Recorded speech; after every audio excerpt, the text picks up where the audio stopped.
Há 3 anos atrás eu estava em uma caravana, bem distante da cidade mais próxima, e geralmente era completamente escuro à noite. Eu prometi que não fumaria do lado de dentro, então à 1 da manhã eu saí para um cigarro. Depois de alguns minutos parado na escuridão, eu pude perceber que consegui enxergar claramente a minha mão, algo que eu não conseguiria fazer nas noites anteriores. Então eu olhei para cima, esperando ver o brilho da lua cheia. Mas a lua não estava à vista. Ao invés, havia uma longa e brilhante nuvem bem acima de mim. Os romanos a chamaram de a Via Galáctica, a Estrada de Leite. Hoje nós a chamamos de Via Láctea.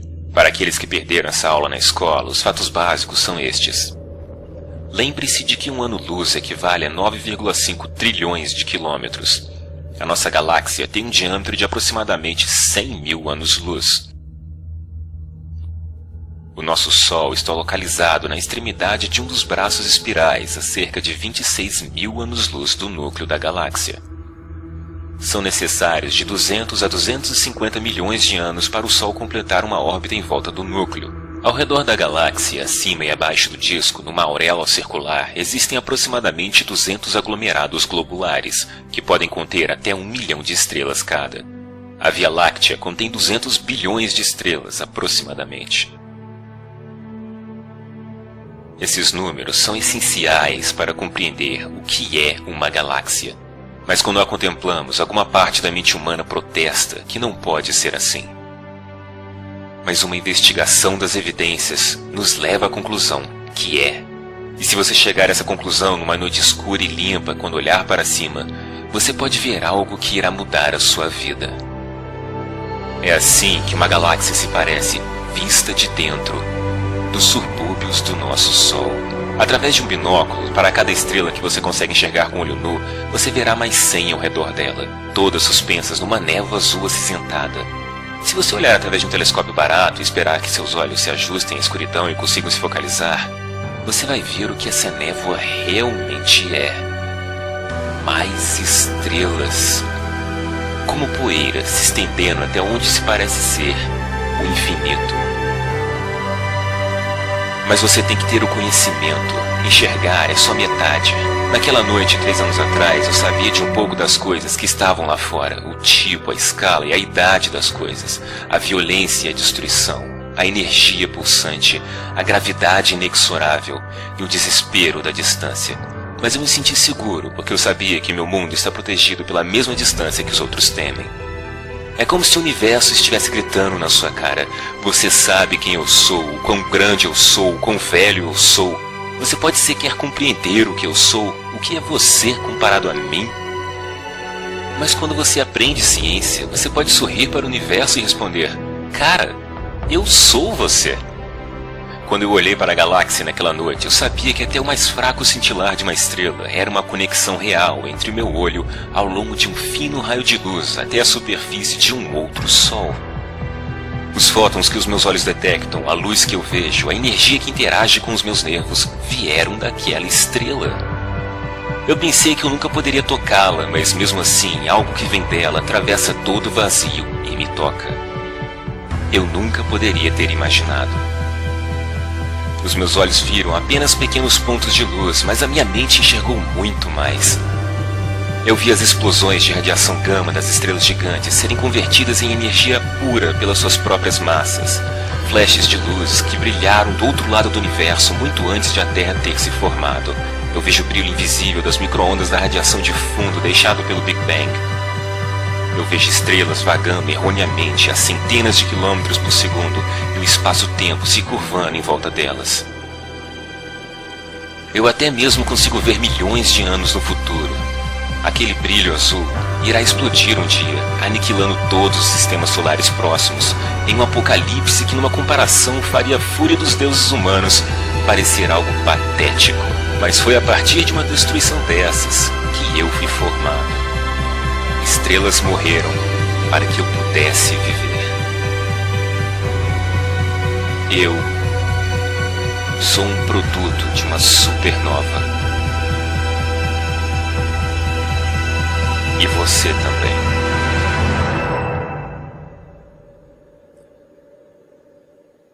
Na luz desses fatos indiscutíveis, dessa verdade parcial e reveladora, qual é o espaço que há no século XXI e além para as alegações mágicas das religiões organizadas?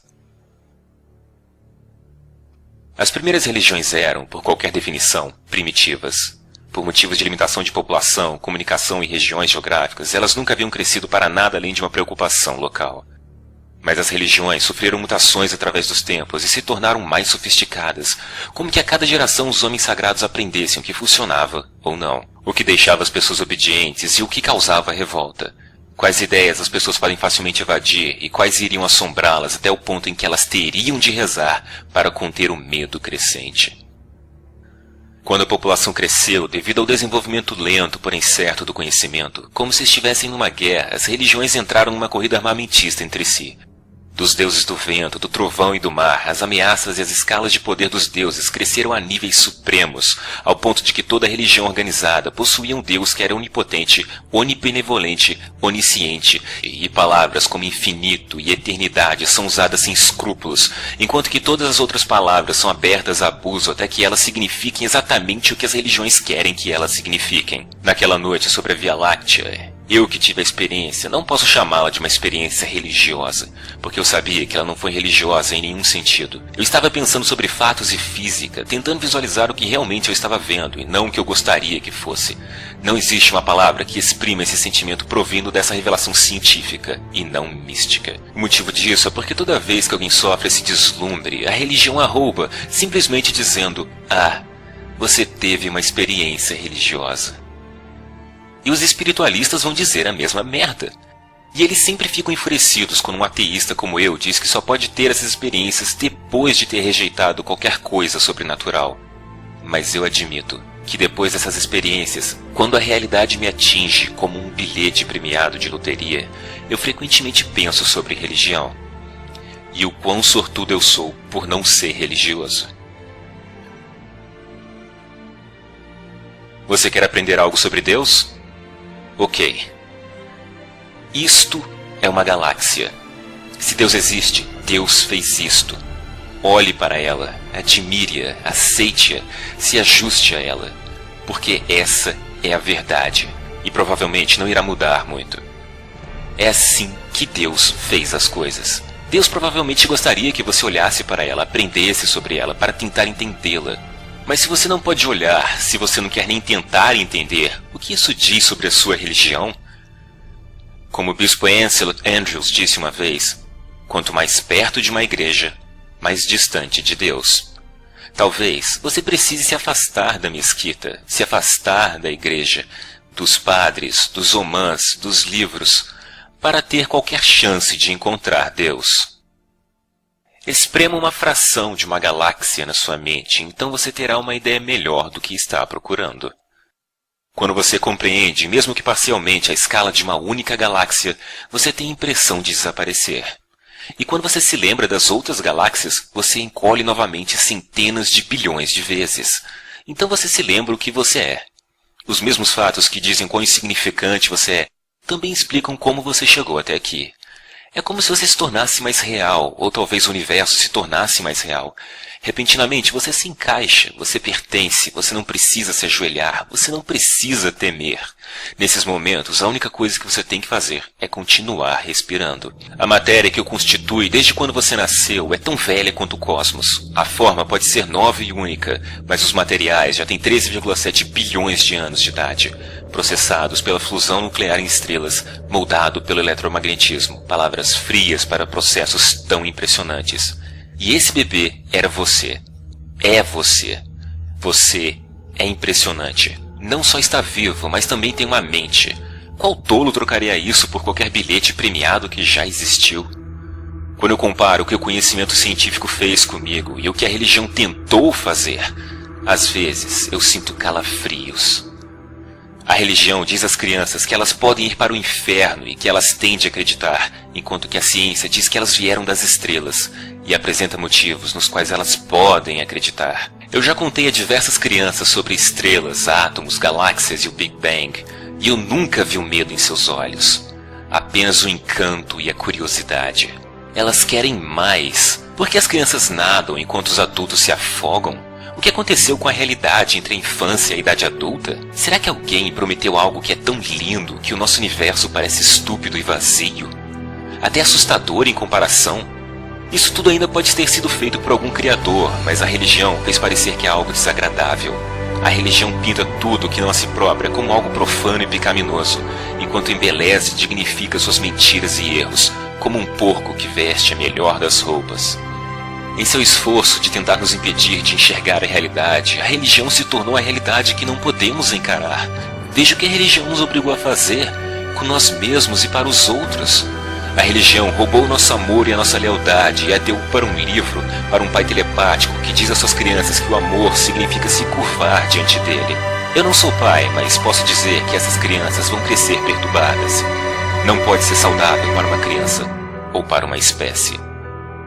Foi-nos dito há muito tempo atrás que só havia a Terra, que éramos o centro de tudo. Isso se mostrou uma mentira.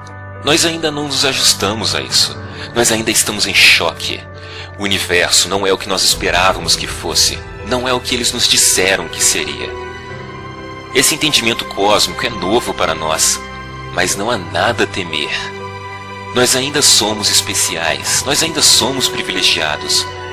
Pode haver um paraíso, mas ele não será perfeito, e nós mesmos é que teremos de construí-lo. Se eu tenho algo que pode ser chamado de alma que precisa ser salva, então a ciência a salvou da religião. Algumas pessoas acham realmente deprimente o fato de que o universo só poderá suportar a vida por mais apenas 30 bilhões de anos. 30 bilhões de anos. Você deve estar de sacanagem.